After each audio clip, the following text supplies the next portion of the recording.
Hello my dear friends, welcome to the selection classes. तो दोस्तों, पिछले वीडियो में हमने स्टार्ट किया था रोटेशन ऑफ अर्थ के बारे में और रोटेशन ऑफ अर्थ को पूरा का पूरा एक्सप्लेन कर दिया था डिटेल में। यदि वो वीडियो आपने मिस कर दी है तो प्लीज़ आप उसको देखिए। बेसिक से दोस्तों यदि आप पढ़ना चाहते हैं या समझना चाहते हैं चीज़ों को तो डेफिनेटली दोस्तों I will help you to understand the things in the better way. I am not saying in the best way, but better way में ज़रूर मैं आपको सिखाऊंगा। और दोस्तों आज हम बात करने वाले हैं रेवोल्यूशन ऑफ अर्थ की, जिसको अर्थ का परिक्रमण बोलते हैं हिंदी में। ठीक है, तो मैं भी दोस्तों हिंदी सीख रहा हूँ आपके साथ साथ में, सो दैट मैं आपको बेहतर तरीके से पढ़ा पाऊँ। बेहतरीन तरीके से तो अभी खैर नहीं बोलूँगा, बट बेहतर तरीके से ज़रूर पढ़ाने का कोशिश करता हूँ। एंड दोस्तों आज हम बात करने वाले as I told you that revolution of earth. ठीक है, तो हिस्टोरिकली दोस्तों यदि हम देखेंगे तो he was none other than Indian mathematician Aryabhata, जिन्होंने ये प्रपोज किया था पहले, और बल्कि मेंशन ही किया था कि जो अर्थ है वो रिवॉल्व करती है सन के अराउंड में। बट जो एज यू नो कि इंडियन जो वी कैन से साइंटिस्ट थे पुराने ज़माने के, उनके पास वो सब चीज़ें उस तरह से नहीं थी कि वो डेटा कंपाइलेशन में कहीं ना कहीं पीछे रह गए। और उसके बाद यदि हम मॉडर्न वर्ल्ड की बात करेंगे तो सबसे पहले दोस्तों जो कॉपरनिकस हैं, उन्होंने बताया था कि जो अर्थ है वो रिवॉल्व करती है सन के अराउंड में। ठीक है, तो यदि ऑप्शन में मार्क करने को आता है तो दोस्तों ऑफकोर्स आपको कॉपरनिकस ही इसका सही आंसर मार्क करना पड़ेगा। बिकॉज दोस्तों यदि नंबर आपको पाने हैं तो सही आंसर दोस्तों कॉपरनिकस ही रहेगा। एंड दोस्तों यदि हम रोटेशन की बात करते हैं कि सबसे पहले किसने ये नोटिस किया था या किसने प्रपाउंड किया था कि जो अर्थ है वो रोटेट करती है अपनी एक्सिस के अबाउट में, तो आप इसका आंसर मुझे ज़रूर से कमेंट करके बताना। नेक्स्ट वीडियो में इसका सोल्यूशन दोस्तों मैं बता दूंगा। ठीक है, और मेरा जो कम्युनिटी है उसको फॉलो करा करिए यूट्यूब पर, वहाँ पे मैं क्वेश्चन डालता रहता हूँ सो दैट वो एग्ज़ाम के लिए इंपॉर्टेंट होते हैं दोस्तों। तो आइए दोस्तों आज शुरू करते हैं एक और वीडियो जिसमें हम लोग बात करने वाले हैं रेवोल्यूशन ऑफ अर्थ की। ठीक है, ऐसे शक्तिमान जो था दोस्त ऐसे अपनी एक्सिस पे घूमता था, जिसको शक्तिमान याद होगा, वो रोटेशन करता था। क्या करता था दोस्तों? रोटेशन। आज हम बात करने वाले हैं रेवोल्यूशन के बारे में। ठीक है, चलिए। तो revolution of earth, so this is the topic and it is also known as परिक्रमण। तो परिक्रमण, ठीक है।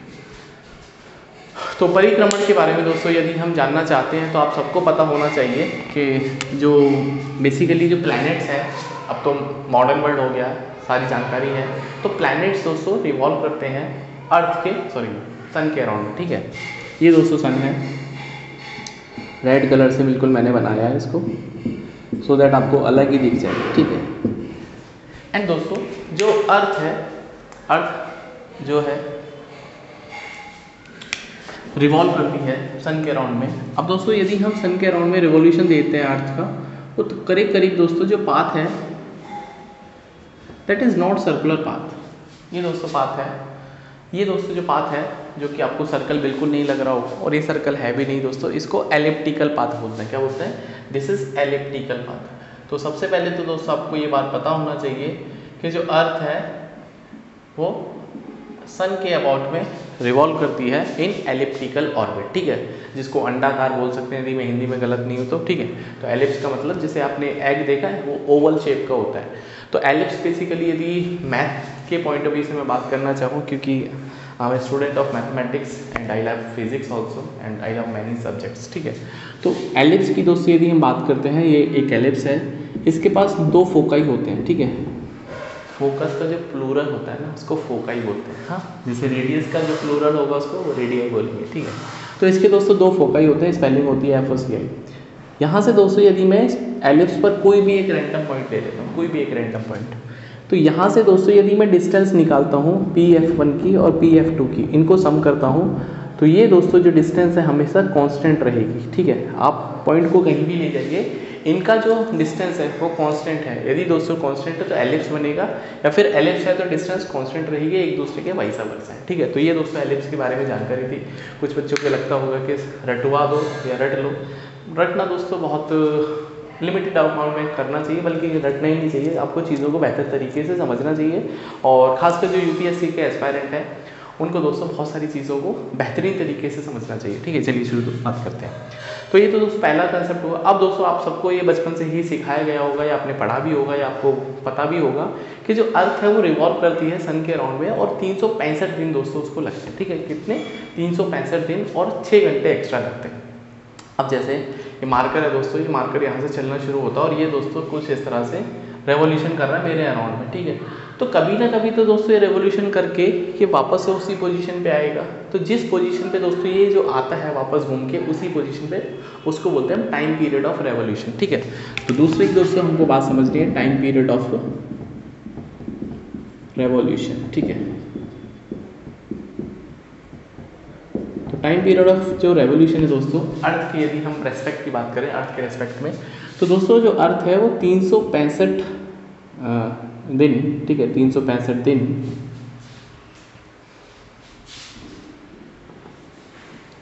और दोस्तों बेसिकली 5 घंटे 46 मिनट, तो उसको 6 घंटे मान लेते हैं, ठीक है। तो 6 घंटे, ठीक है। तो अब जब दोस्तों मान लेते हैं अर्थ यहाँ से स्टार्ट होती है, इसको ब्लैक कलर से बना देता हूँ अर्थ को, ठीक है। तो सपोज दिस इज अर्थ, ठीक है, and I told you in the previous lectures कि अर्थ जो है वो इंक्लाइंड है, ठीक है, अपने एक्सिस पर इंक्लाइंड है, ठीक है। यहाँ से दोस्तों चलना शुरू करेगी, मान लो इस पोजीशन को मैं ए नाम दे देता हूँ। क्या नाम देता हूँ? ए फॉर कुछ भी हो सकता है। अब बच्चे की मेंटेलिटी हो गई है कि ए फॉर एप्पल ही बोलते हैं। यार तुमने इतनी सारी बातें पढ़ ली, ए फॉर आगरा होता है, ए फॉर आर्कमिडीज हो सकता है, कुछ भी बोल दो, ए फॉर कहीं मतलब एप्पल ही। अभी भी 90% बच्चा बोल के सोच के उनको बोलना ए फॉर एप्पल ही उनको पहले दिमाग में आता है, ठीक। अब दोस्तों यहाँ से शुरू करते हैं। तो 365 दिन में यदि दोस्तों जो अर्थ जो है वो रोटेट करके यहीं पे वापस आ जाएगा तो 365 दिन लगेंगे। और दोस्तों ये जो 365 दिन है यही एक साल बनाता है, ठीक है, यही दोस्तों एक साल बनाता है। तो इसका मतलब आपको ये बात समझ में आ गया कि एक साल में 365 दिन और करीब 6 घंटे होते हैं। अब दोस्तों ये जो 6 घंटे हैं, ये दोस्तों जो 6 घंटे हैं वो 4 सालों में 24 घंटे बना लेंगे।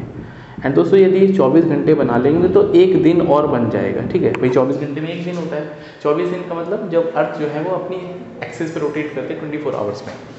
तो आई कैन सी कि जो चौथे साल दोस्तों आपको एक दिन एक्स्ट्रा मिलेगा। ये दोस्तों जो दिन है ये एक्स्ट्रा दिन हो गया और ये हर 4 साल बाद दोस्तों आपको देखने मिलेगा। एंड दोस्तों इसीलिए जब ये 365 दिन में एक दिन और दोस्तों जोड़ लेंगे तो 366 दिन हो जाएंगे दोस्तों। एंड वो जो 66 दिन होते हैं 300, वो दोस्तों लीप ईयर के होते हैं। उसको बोलते हैं क्या दोस्तों? लीप ईयर, ठीक है। तो लीप ईयर में दोस्तों 366 दिन होते हैं और लीप ईयर में दोस्तों जो एक्स्ट्रा दिन होता है वो 29 फरवरी को होता है, ठीक है। कब आता है? 29 फरवरी को। फरवरी में दोस्तों काफ़ी दिल जुड़ते हैं, काफ़ी टूट भी जाते हैं। तो फरवरी दोस्तों बड़ा इंपॉर्टेंट महीना है, ठीक है। 366 दिन हो गया, फरवरी हो गया, लीप ईयर हो गया और बाकी नॉर्मल ईयर बोलते हैं। अब दोस्तों कहानी शुरू होती है रेवोल्यूशन ऑफ अर्थ की, जो कि आपको समझना चाहिए एग्जाम पॉइंट ऑफ व्यू से, ठीक है। इसको मैं लिखा रहने देता हूँ, बोर्ड थोड़ा बड़ा बड़ा अच्छा लगता है। अब दोस्तों मान लेते हैं भाई अर्थ की जो रेज है मैं ग्रीन कलर से दर्शाता हूँ। हालांकि इसका मार्कर जो है, इसका पोलियो जो ड्रॉप है ख़त्म हो गई, फिर भी कोशिश करता हूँ दोस्तों, ठीक है। दिख रहा होगा आपको? हाँ, थोड़ा बहुत दिख रहा है। एंड दोस्तों यहाँ पर और ये 3-4 लाइन खींच दो, उसके बाद मेरा काम हो जाएगा, ठीक है। दिख रहा है? बस मेरा काम हो गया दोस्तों, ठीक है। ये दोस्तों सन रेज है। सन तो हमेशा अपनी तरफ से बराबर डायरेक्शन में इक्वल, जो in equi direction we can say rays भेज रहा है। अब दोस्तों यहाँ पर यदि मैं अर्थ के रेस्पेक्ट से देखता हूँ, दोस्तों, ये अर्थ का साउथ पोल है दोस्तों, ये अर्थ का नॉर्थ पोल है। ये दोस्तों थोड़ी देर बाद ये जो अर्थ है वो यहाँ पर भी आएगी लोकेशन वाइज, तो फिर दोस्तों कभी यहाँ पर भी आएगी एंड दोस्तों ये यहाँ पर भी आएगी, ठीक है। तो ये 4 दोस्तों इंपॉर्टेंट पोजीशन अर्थ की आपको याद रखनी है। इसको ए मान लेते हैं, इसको दोस्तों बी मान लेते हैं, इसको दोस्तों सी मान लेते हैं एंड दोस्तों इसको डी मान लेते हैं, ठीक है। ये 4 पॉइंट।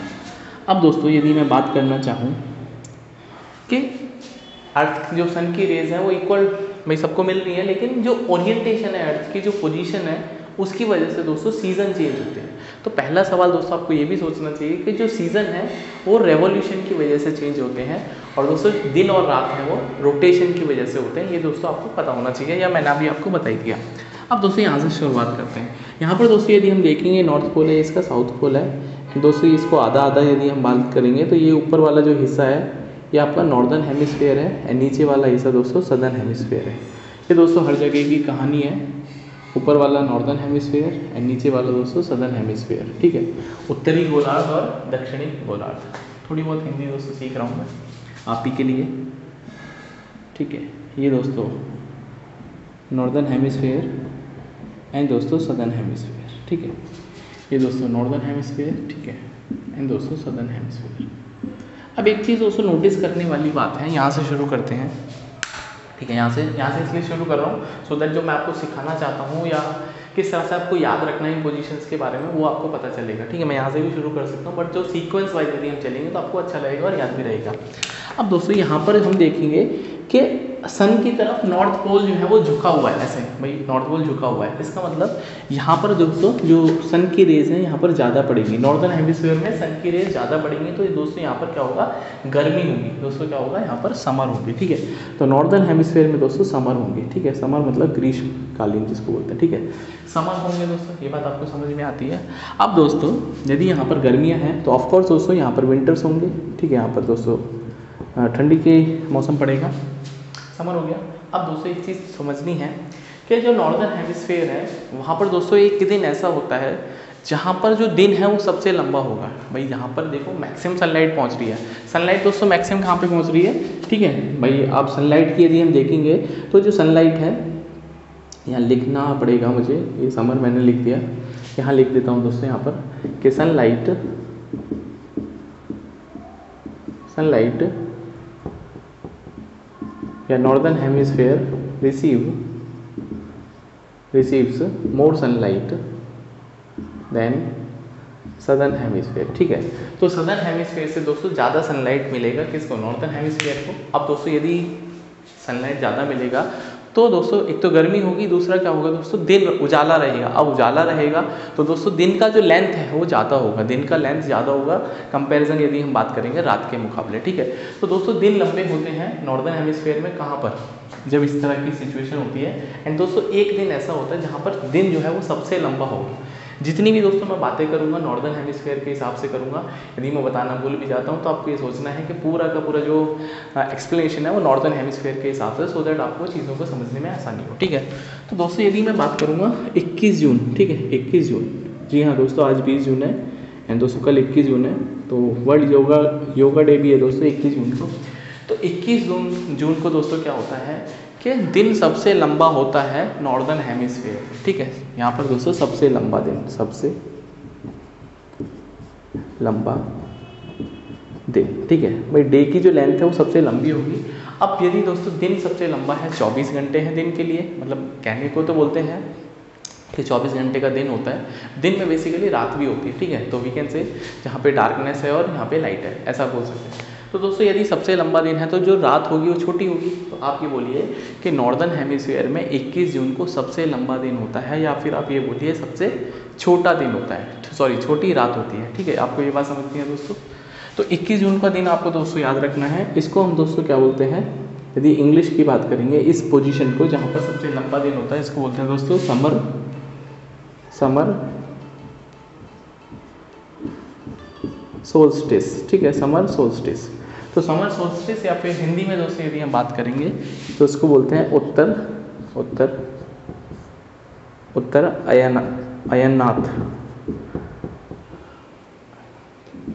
अयनांत, ठीक है। अब हिंदी दोस्तों देख लेना, उत्तर अयनांत। तो उत्तर अयनांत में दोस्तों क्या होता है, जो नॉर्दर्न हेमिस्फीयर में सबसे लंबा दिन होगा, इंग्लिश में दोस्तों समर सोल्स्टिस बोलते हैं। 21 जून दोस्तों आपको याद रखना है, ठीक है। अब आगे बढ़ते हैं। अब दोस्तों यदि हम बी पोजीशन पे आते हैं, अब दोस्तों बी पोजीशन पे आते हैं तो 3 महीने पहले आ जाइए, जून से 3 महीने पहले दोस्तों कौन सा पड़ेगा, आपको मार्च देखने मिलेगा, ठीक है। तो दोस्तों ये हम बात करने वाले मार्च की, ठीक है, मार्च महीने में। अब दोस्तों ये जो पोजीशन है इसकी सिग्निफिकेंस क्या है कि यहाँ पर जो नॉर्दर्न हेमिस्फीयर और जो सदर्न हेमिस्फीयर है वो जो यहाँ पर और यहाँ पर वो इक्वली दोस्तों उसको सनलाइट मिल रही है। अब यहाँ पर ऐसा पार्शियलिटी नहीं हो रहा है कि नॉर्दर्न को ज़्यादा मिल रहा है सदर्न को कम मिल रहा है। यहाँ पर दोस्तों क्या है, इस वाली पोजीशन पे both northern hemisphere and southern hemisphere gets equal sunlight, ठीक है। यहाँ पे दोस्तों इक्वल सनलाइट मिल रहा है। इसीलिए दोस्तों जो दिन और रात होते हैं दोस्तों वहाँ पर ऑलमोस्ट बराबर रहने की कोशिश करते हैं, क्योंकि बराबर समय के लिए दोस्तों सनलाइट मिलता है। अब दोस्तों एक दिन होता है यहाँ पर, भाई हमने 21 से स्टार्ट किया है तो 21 मार्च को ही दोस्तों हम यहाँ पर लेंगे। 21 मार्च को दोस्तों बेसिकली क्या होता है, इक्विनॉक्स होता है। क्या होता है, इक्विनॉक्स। इक्विनॉक्स का मतलब दोस्तों दिन की लंबाई और रात की जो लंबाई है, मतलब आवर्स की यदि बात करें तो सेम होगा, ठीक है। इक्विनॉक्स में क्या होता है दोस्तों, जो डे की लेंथ होती है और नाइट की लेंथ सेम टू सेम होती है, ठीक है। तो इक्विनॉक्स का मतलब दोस्तों जो डे लेंथ है वो दोस्तों नाइट लेंथ के बराबर है, नाइट लेंथ, ठीक है। ये दोस्तों आपको समझ में आना चाहिए। एंड दोस्तों नॉर्दर्न हेमिस्फीयर, जैसे मैंने बताया नॉर्दर्न हेमिस्फीयर के रेस्पेक्ट में सारी बातें करूंगा। तो इस समय दोस्तों 21 मार्च को नॉर्दर्न हेमिस्फीयर में स्प्रिंग सीजन दोस्तों है, ठीक है। यहाँ पे दोस्तों स्प्रिंग सीजन, तो यहाँ पे दोस्तों स्प्रिंग सीजन, ठीक है। कौन सा स्प्रिंग सीजन, तो ये दोस्तों आपको समझ में आया। इक्विनॉक्स 21 मार्च को होता है नॉर्दर्न हेमिस्फीयर में, ठीक है। 21 मार्च को दोस्तों, 21 मार्च को नॉर्दर्न हेमिस्फीयर में इक्विनॉक्स होता है, जहाँ पे दिन और रात की जो लंबाई है दोस्तों, यहाँ पे दिन लंबा था। अब दोस्तों पीछे की तरफ यदि हम देखेंगे तो मार्च से जून आते आते दोस्तों क्या होता है कि दिन की लंबाई बढ़ने लगती है। उसके बाद दोस्तों यदि हम जून से दिसंबर की तरफ अभी जाएंगे तो दिन की लंबाई छोटी होगी, रात जो है दोस्तों लंबी हो जाएंगी, ठीक है। ये दोस्तों हमारे पूर्वज जो थे, जो उतना पढ़ने में तेज नहीं थे, लेकिन उनको ये आइडिया था कि सर्दियों में जो है रातें लंबी होती हैं और गर्मियों में दोस्तों दिन लंबे होते हैं, ठीक है। ये दोस्तों आपको समझ में आया, स्प्रिंग सीजन हो गया यहाँ पर, और 21 मार्च की डेट आपको याद हो गई। अब दोस्तों इस वाली पोजीशन की यदि हम बात करते हैं तो यहाँ पर दोस्तों आप देखोगे कि जो सदर्न हेमिस्फीयर है वो इंक्लाइंड है, वो इंक्लाइंड है किसकी तरफ, सन की तरफ। इसका मतलब उसको ज़्यादा सनलाइट मिलेगी और नॉर्दर्न हेमिस्फीयर को दोस्तों कम सनलाइट मिलेगी। बात समझ आई। तो यहाँ पे हम लिखेंगे southern hemisphere gets more sunlight than northern hemisphere, ठीक है। अब दोस्तों इसको यदि सनलाइट मिलेगी तो गर्मी दोस्तों कहाँ पे होगी, सदर्न हेमिस्फीयर में गर्मी होगी, तो नॉर्दर्न हेमिस्फीयर में दोस्तों क्या होगा, सर्दियाँ होगी, ठीक है। बात समझ आ रही है। तो दोस्तों यहाँ पर बेसिकली क्या होता है, यहाँ पर विंटर सीजन होता है, यहाँ पे दोस्तों क्या होता है, विंटर्स होते हैं, ठीक है। यहाँ पे दोस्तों क्या होते हैं, विंटर्स होते हैं। बात समझ में आ गई। नॉर्दर्न हेमिस्फीयर के रेस्पेक्ट में बात कर रहा हूँ, सारी चीज़ों को उसी के हिसाब से एक्सप्लेन कर रहा हूँ। सब उसका जो उल्टा होता है वो सदर्न में हो जाएगा। अब दोस्तों विंटर्स हो गए कहाँ पे, नॉर्दर्न हेमिस्फीयर में। क्यों, क्योंकि दोस्तों सनलाइट उनको कम मिल रही है, ज़्यादा सनलाइट सदर्न हेमिस्फीयर को मिल रही है, इसलिए दोस्तों वहाँ पर गर्मी होगी। यहाँ पर दोस्तों क्या था, नॉर्दर्न हेमिस्फीयर को ज़्यादा सनलाइट मिल रही थी, इसलिए दोस्तों वहाँ पर गर्मी आती है और सदर्न में दोस्तों सर्दियाँ होंगी, ठीक है। अब दोस्तों ये जो दिन होता है, ये जो दोस्तों दिन होता है एक पर्टिकुलर दिन, जहाँ पे दोस्तों जो सर्दियाँ हैं, अब दोस्तों नॉर्दर्न हेमिस्फीयर में हम लोग रहते हैं, हिंदुस्तान नॉर्दर्न हेमिस्फीयर में आता है, वहाँ पे दोस्तों सर्दियाँ पड़ रही हैं। अब दोस्तों सर्दियों में जो रातें होती हैं वो क्या होंगी, सबसे लंबी होती हैं और दिन छोटा होगा, ठीक है। तो दोस्तों एक दिन होता है, जैसे हमने यहाँ से स्टार्ट किया 21 जून 21 मार्च। अब दोस्तों यहाँ पर 22 दिसंबर का जो महीना है, 22 दिसंबर को दोस्तों क्या होता है कि जो दिन की लंबाई होती है दोस्तों सबसे छोटी होती है, ठीक है भाई। यहाँ पे जो लेंथ ऑफ डे, जब भी दोस्तों हम डे की बात करते हैं तो वहाँ पर दिन, यहाँ पे उजाला है उसकी बात करो, इज लीस्ट, ठीक है। लीस्ट है दोस्तों सबसे, मतलब जो छोटा दिन होता है यदि हम देखेंगे सनलाइट के हिसाब से तो 22 दिसंबर होता है नॉर्दर्न हेमिस्फीयर में। कहाँ पे दोस्तों, नॉर्दर्न हेमिस्फीयर में, ठीक है। एंड ये दोस्तों जो कंडीशन है इसको हम बोलते हैं विंटर सॉलिस्टिस। क्या बोलते हैं, विंटर सॉलिस, ठीक है, विंटर सॉलिस्टिस। और दोस्तों इसी को यदि हिंदी की मैं बात करता हूँ तो ये दोस्तों उत्तर हो गया, दोस्तों यहाँ पर बोलेंगे दक्षिण अयनांत, ठीक है, ठीक है।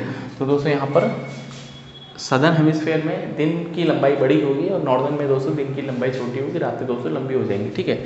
आप ये बोल सकते हैं कि जब दिन सबसे छोटा है तो रात दोस्तों सबसे लंबी होगी, यहाँ पे दोस्तों दिन सबसे लंबा था तो रात दोस्तों सबसे छोटी होगी। ये दोस्तों आपको पता होना चाहिए।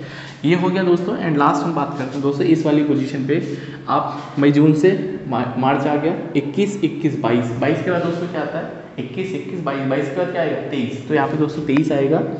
23 के बाद दोस्तों 3 महीने पीछे आना, दिसंबर से 3 महीने पहले सितंबर आएगा, ठीक है। तो 23 सितंबर का दोस्तों वो दिन होता है जहाँ पे दोस्तों इक्विनॉक्स आपको फिर से मिलेगा, ठीक है। तो दोस्तों इक्विनॉक्स 2 बार आता है साल में, एक तो 21 मार्च को, एक दोस्तों 23 सितंबर को। 23 सितंबर को दोस्तों इक्विनॉक्स का मतलब जब दिन और रात की जो लंबाई है वो सेम टू सेम होती है, ठीक है। इक्विनॉक्स का मतलब दोस्तों क्या होता है, डे लेंथ